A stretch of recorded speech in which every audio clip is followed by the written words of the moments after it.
אנחנו באים לעזה, אנחנו באים ללבנון, אנחנו נבוא לאיראן, אנחנו נבוא לכל מקום. תביאו בחשבון כמה אנחנו הולכים להרוג מכם, וכמה אנחנו הולכים לבצע בכם על כל אחד מ-1,300 האנשים שרצחתם, שדדתם. לא ראיתם מספרים כאלה בדברי ימי האומה הערבית. אני מעדכן אתכם שזה בא.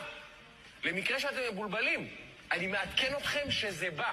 מספרים שלא דמיינתם שאפשר בכלל להגיע אליהם. ואנחנו מוכנים להיכנס לבידוד בינלאומי, ומוכנים לריב עם ארצות הברית, ומוכנים לריב עם כל העולם ואחותו. כמה שנצטרך עד שכולכם, כולל כל התומכים שלכם, תעלו לפגוש את אללה, אנחנו נהרוג.